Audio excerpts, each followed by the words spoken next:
Another day begins for the people of Port-au-Prince. Again to the sound of street battles. For many, it's become the norm rather than the exception.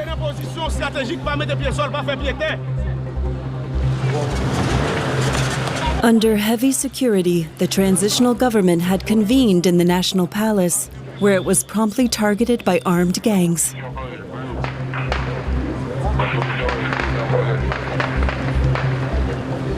Monsieur, où le cortège Jabral passé? Montez sous caniveau à moi, s'il vous plaît.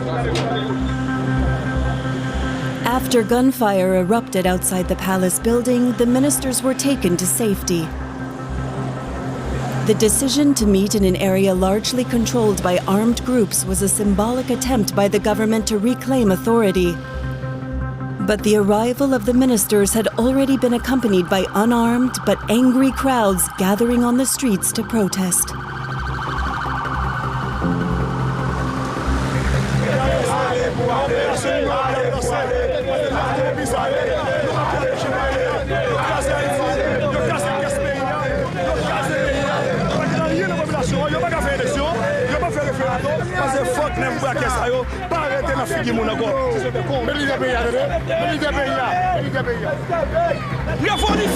Révolution jusqu'au bout. Nous demandons pour déchouquer nous voler ça parce qu'elle n'est pas capable encore. Pour pays très menti, nous pas qu'à vivre, nous pas qu'à venir pour nous l'école, nous pas qu'à manger, nous pas qu'à gagner sécurité.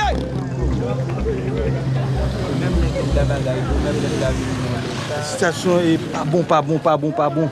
It's catastrophic. Constant shooting. We're desperate. There's a complete breakdown in security. No schools, no nothing. Everything's shut down in Port-au-Prince. There's no life here, it's unbearable. And who's shooting? Gangs, armed bandits. They are the ones shooting at the locals. La population.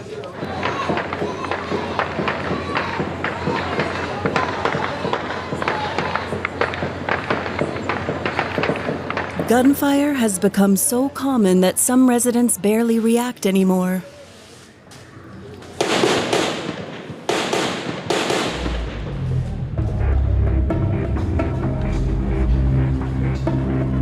Neither the Haitian authorities nor a UN-backed police mission led by Kenyan officers have been able to halt the spiral of violence. In Port-au-Prince, public order has largely disintegrated. In 2023, criminal gangs formed an alliance called Vivre Ensemble, meaning living together. The United Nations estimates that they now control over 80% of the capital. The gangs finance themselves through drugs and arms trafficking, extortion, and kidnappings. Entire swaths of the city are now deserted. According to the latest figures from the UN, in 2025, the violence left 1.4 million people across the country displaced, with dozens of schools, hospitals, churches, and shops looted or destroyed. The sobering toll since the assassination of President Jovenel Moïse in 2021. 16,000 people killed and a similar number injured. Port-au-Prince descends into violence, severe hardship, and lawlessness.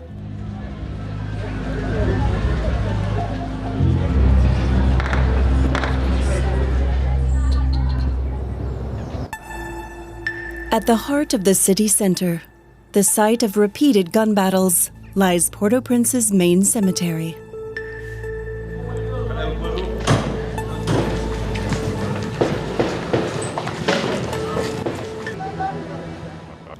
What's up? Why are you ducking for cover? Baron Criminel's got your backs. Angelo, as he calls himself, is a member of the feared Tilapli gang. He spent the last 18 months holed up in the cemetery day and night as bullets regularly fly past. I feel at home here. The police do their job, and even if they're destroying the cemetery, we feel okay here. We have to move because of the police patrolling here in their armored cars. They cause us a lot of problems.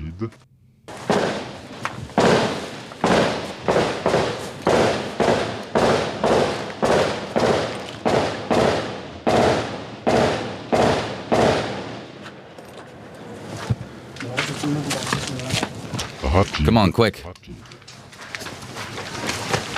Okay. Being located between several gang-controlled neighborhoods makes the cemetery a strategically important point in the ongoing gun battles. Angelo's gang frequently engages in firefights with the police. When the police shoot from their armored cars, they spare no one. Pregnant women and other innocent people, they make no distinction. They target everyone.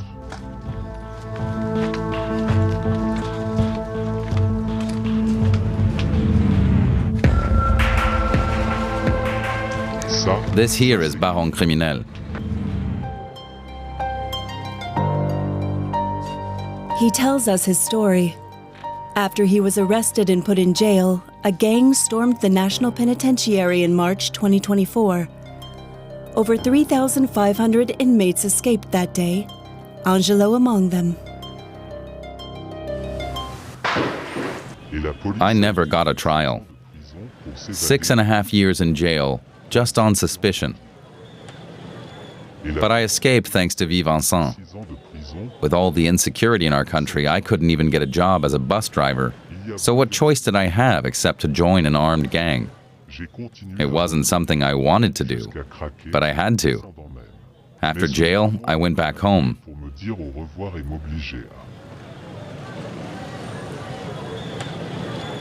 The neighborhood was completely deserted and my house was destroyed. I had nothing left, nothing to remember.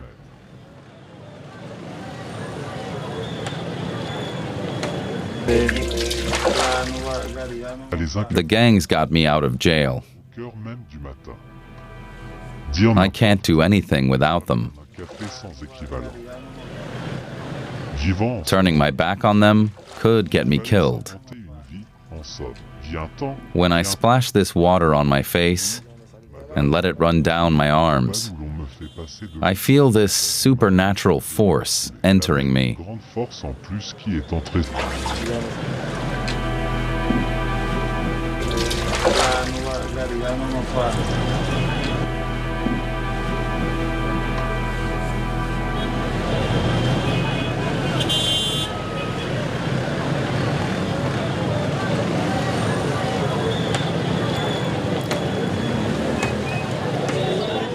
Over in the Bois Vernat neighborhood, Carole is out doing her daily shopping at the market.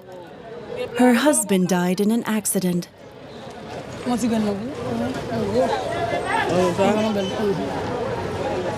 A raid on the neighborhood by the gang Angelo belongs to robbed her of everything.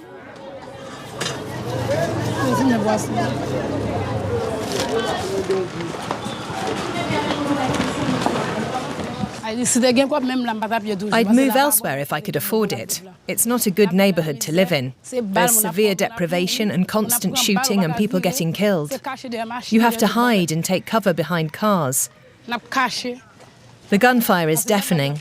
I'm really not in a good way.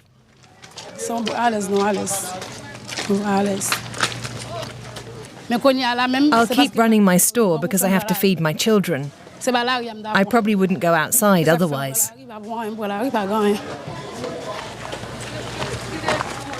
Carole has no home of her own anymore and lives in Théâtre Rex, a camp for displaced persons less than a kilometer from her old home. Located on the front line that cuts through the city, the cultural center, partially destroyed by the 2010 earthquake, now offers shelter for over 1,000 residents.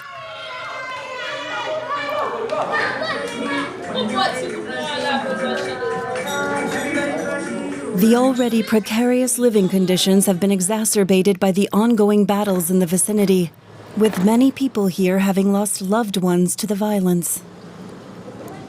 Water is often only available through aid organizations. Following the freezing of USAID and other Washington-based agencies, some sanitation and other programs in the dozens of displaced person camps have come to a halt. But most people here have no alternative, including Carole.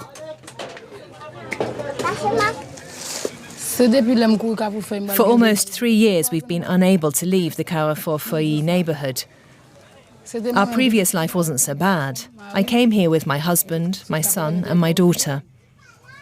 When the gang attacked, they started with the buildings higher up, which didn't affect us. We didn't think we'd end up homeless too. The people who had jobs, who cooked and guarded the neighbourhood, once they left, we eventually did too. People fled in all directions. Some we never heard from again, while others died. We lost a lot of people. Then we came to this camp, the Rex Théâtre. First, we cleaned it and got rid of all the weeds and what have you that were covering the place. That building up there was really dirty. We cleaned it and ended up sleeping there, all crammed together until everyone had their own little place. Our lives have fallen apart. I've not been back home since coming here.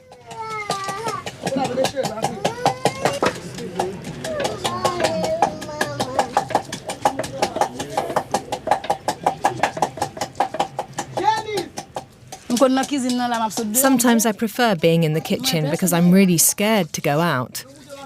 I don't want to get hit by a stray bullet. Right there is the wall of the French embassy, which gives us a bit of protection.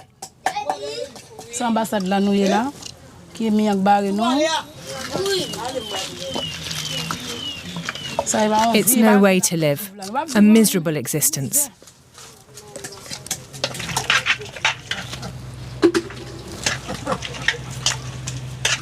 Almost done. Now I'll grate the coconut. I don't cook much here. There aren't many people in the camp. Those who can live elsewhere. Some people here who would love to buy food from me don't have any money. The food here only costs 60 centimes, but even that's too much for a lot of people.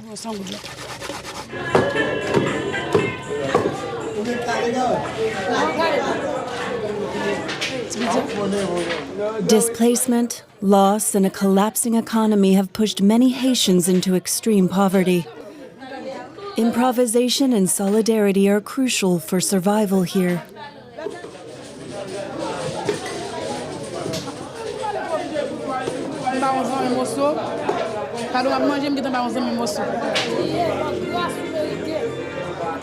Carole's makeshift kitchen enables her to survive.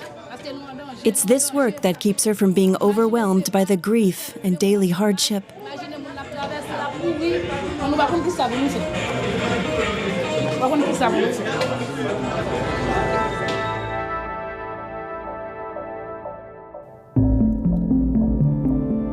Elsewhere in the city, other neighborhoods bear the scars of war.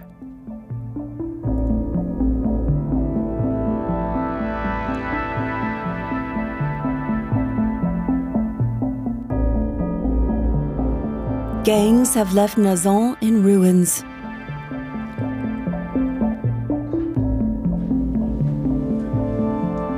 Homes and businesses pillaged, with everything inside them looted.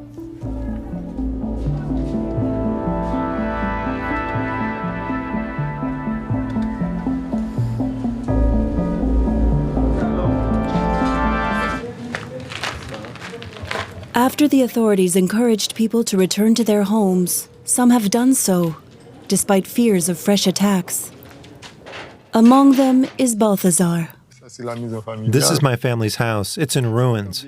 It was made from concrete and wood. They torched it, and now I've cleaned it up. Balthazar says that alongside several jobs, his money earner was his minibus, which he used as a taxi. With the vehicle burned, he has no source of income. I'm not sure how they want to help us, but we've never gotten help from the state.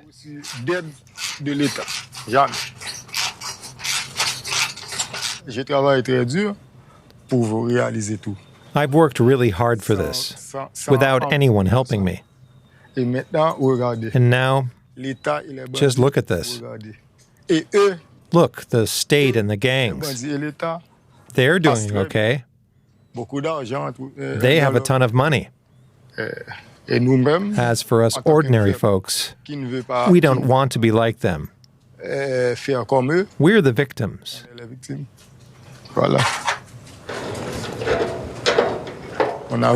They robbed us and burned everything down, and now I have nothing. Absolutely nothing.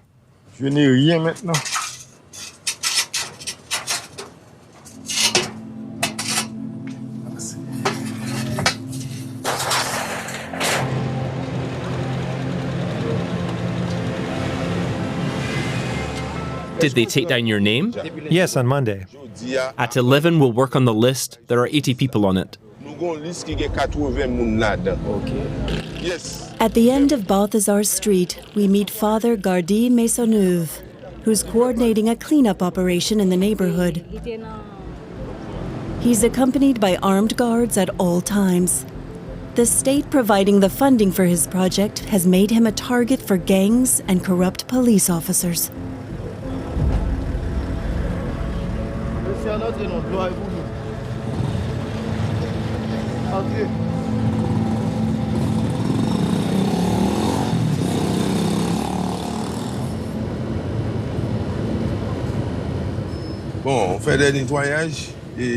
We'll be cleaning up the Nazon neighborhood so that the roads are clear and people can return to their homes.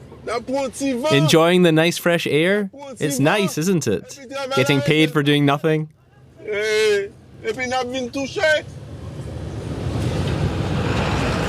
Residents are afraid to return. We're here to give them hope again, so they can come back home with the support of the police. For all their vigilance, Père Maisonneuve and his team are surprised by news of an attack by a gang. There's been a shooting at a police station. A shooting? Yeah, I've told our guys to come back. The police should send an armored vehicle.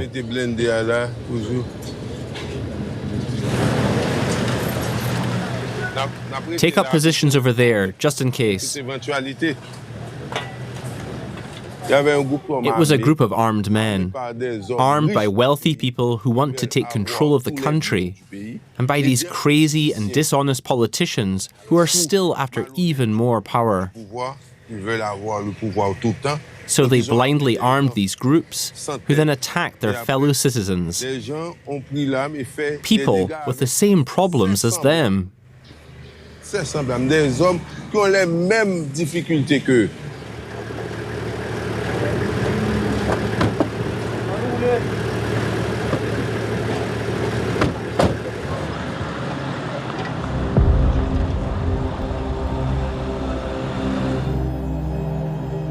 Just a few blocks away, it becomes apparent who is in control here. Any police venturing into the area know that this is hostile territory.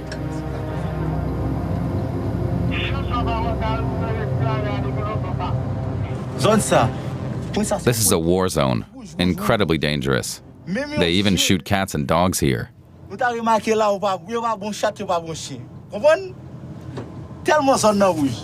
According to UN estimates, there are around 500,000 illegal firearms in circulation across Haiti. Most are in the hands of the gangs, whose arsenal of weapons is believed to be larger than that of the state security forces. The gangs possess a range of guns and have some heavy weaponry at their disposal. The gang members often first hold paint at the armored vehicles. Once the vehicle is blinded, they move in and attack it with petrol bombs. And if backup doesn't arrive quickly, we soon run out of ammo. In a country that has not had a functioning army in 30 years, it's the police that's now on the front line. When we enter this danger zone, we go into high alert. There have been a lot of ambushes by the gangs around here.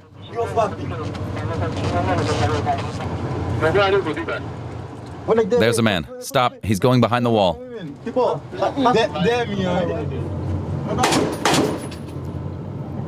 Bandits. Did you see him?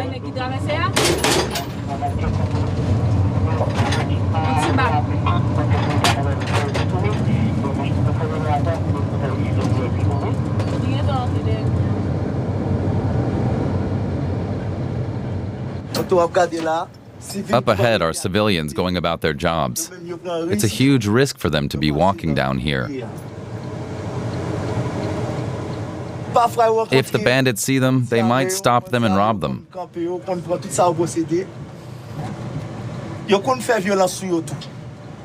They might also be physically attacked.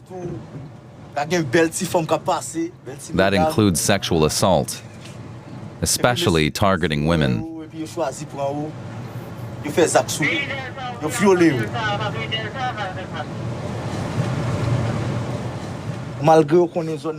They know there are people with guns shooting here, but they have no other choice.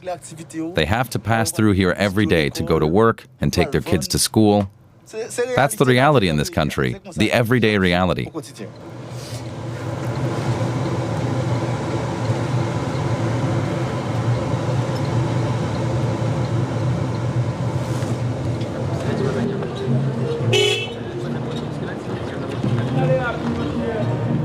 Most parts of Port-au-Prince are no longer safe for women.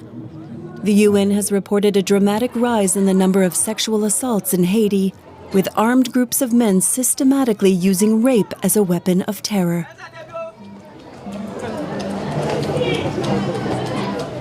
And the gruesome statistics do not include the many women who stay silent and suffer alone.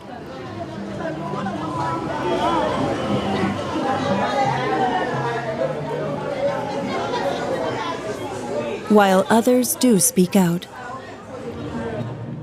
I was on my way home with my children, and as I turned into a street, two men called out to me. I got scared. They were masked. They lifted their T-shirts to show me they were armed and said, "Lie down there or you'll regret it." I did what they said, but they wanted me to lie down further away.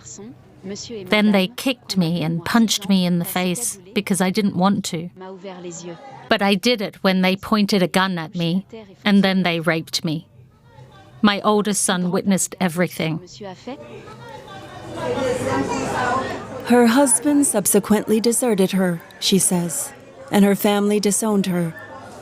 A fate shared by all too many women in Haiti. Another manifestation of the violence they face. UN reports show that armed gangs deliberately use sexual assault to spread fear and assert control.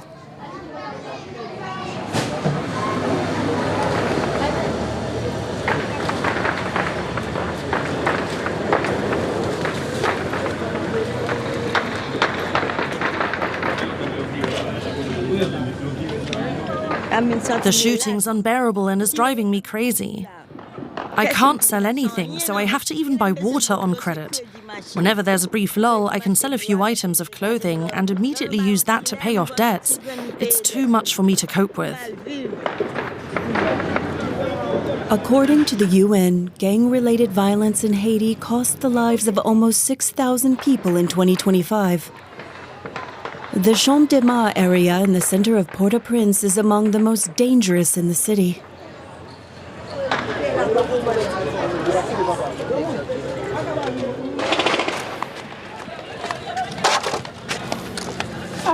Let's go.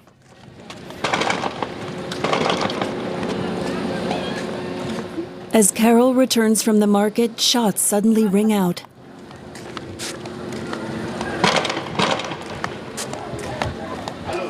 Her children are back at the camp. Here they are safe. For now.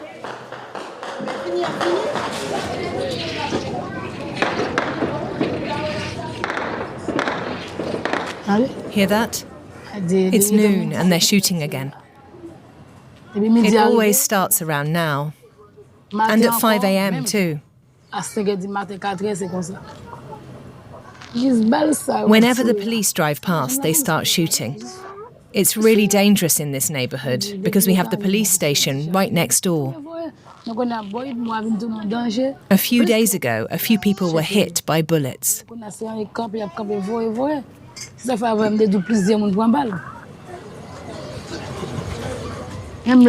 My house wasn't big.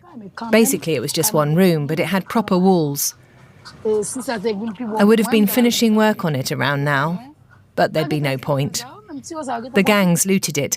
I'd only just bought everything for the renovation work, and the next day I had to flee.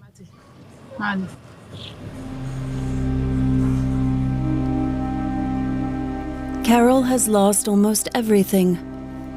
Her children are the reason she keeps going. So she fights on, one day at a time, dreaming that the gangs will be disarmed and she can finally return home with her children.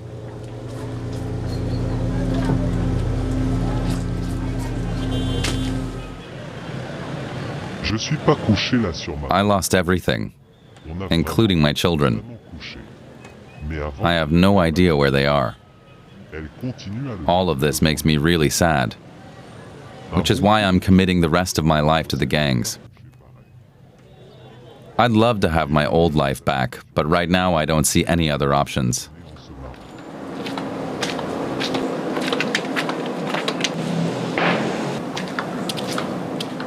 No other options because in the eyes of the state and many other people, Angelo is a perpetrator and part of the violence that is destroying Haiti.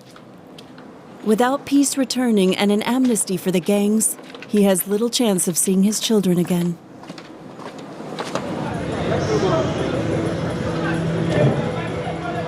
Next to the Champ de Mars Square, a crowd has gathered around a police pickup. Lying on the truck bed is a woman who was arrested just minutes previously on suspicion of being in contact with a gang. They say I was involved with the gang. When the driver sees us filming the scene, he jumps out and points his gun at us. A short time later, the woman would be taken down the road and shot.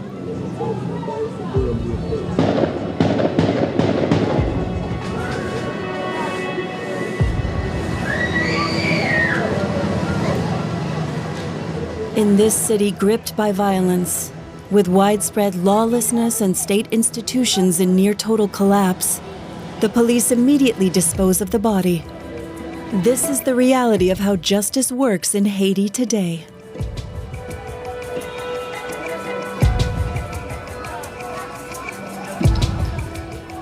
The country has been plagued by political instability for decades, but the threat to the nation's future is on an unprecedented scale. And still, there is little sign of international intervention to stop the violence unleashed by the gangs, with the country now also divided over the possible deployment of foreign troops.